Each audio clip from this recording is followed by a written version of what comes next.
সাময়িক অভিযান বিরতির ঘোষণা করলেও শুক্রবার উচ্ছেদ অভিযান চলল দুই জেলার একাধিক জায়গায়।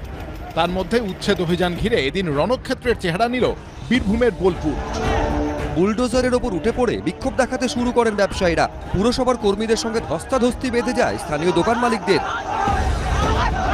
শুক্রবার সকালে বুলডোজার দিয়ে বোলপুরের চিত্রা মোড় এলাকায় অবৈধ নির্মাণ ভাঙার কাজ শুরু হতে ক্ষোভে ফেটে পড়েন ব্যবসায়ীরা। ভাঙা হয় অস্থায়ী দোকান, খালি করা শুরু হয় ফুটপাত।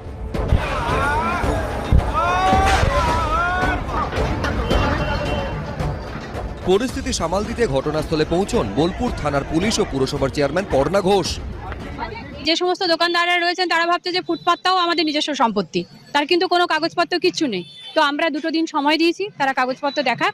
যদি কাগজপত্র ঠিক থাকে কোনো কথা নেই, আর যদি কাগজপত্র ঠিক না থাকে তাহলে ডিএম এর নির্দেশ মতো আমরা কিন্তু ওগুলো ভেঙে দেবো। ব্যবসায়ীদের বিক্ষোভের মুখে এদিন বেআইনি দখলের একাংশ ভাঙার কাজ পুরকর্মীরা বন্ধ করে দিলেও প্রশাসনের তরফে জানানো হয়েছে এই অভিযান চলবে। এইটা পুরো আমাদের পৌরসভা এলাকা, তাছাড়া ডিএম সাহেবের নির্দেশ আছে আমাদের পঞ্চায়েত এলাকা, পঞ্চায়েত সমিতির এলাকা, যা যা আছে পর্যায়ক্রমে এই অভিযান আমাদের চলতে থাকবে। রামপুরহাটেও চলে উচ্ছেদ অভিযান। তারাপীঠ যাওয়ার পথে জাতীয় সড়কের ধারে যেসব দোকান বাড়ি জায়গা দখল করে রয়েছে সেগুলো এদিন ভেঙে ফেলা হয়। আজকে ওই যে ওনারা আমার ভেঙে দিলেন, মানা করলাম, আমার ছেলের বিয়ে ছিল, আমি বললাম মিস্ত্রি এসে লাইন আসলে আমি কেটে নিব, তাও ওনারা শুনলেন না। আমরাও তো বললাম যে 5 মিনিট 15 মিনিট টাইম দেন, সেই টাইমটা আমাকে দিল না। ক্ষয়ক্ষতি তো মেলা টাকা হয়েছে, মোটামুটি 15-20 টাকা না গুমটি এখন তৈরি আপনার ঘাটে, তাও বেশি হবে।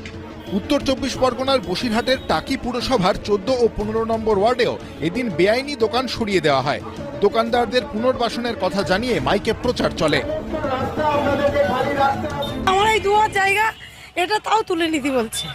আমি এখানে 17-18 বছর, কেউ স্বামী নেই, মারা গেছে, আমি 2টো বাচ্চা না এই করে খাচ্ছি এখানে বসে। এইটুকু জায়গার মধ্যে এই দুয়াতে আমার জায়গা আর নেই, এইটুকু বসে আছে, তাই এক্ষুনি বলছে তুলতে। হাসনাবাদ বাজারের বিভিন্ন রাস্তা থেকে সরিয়ে দেওয়া হয় একাধিক দোকানদারকে।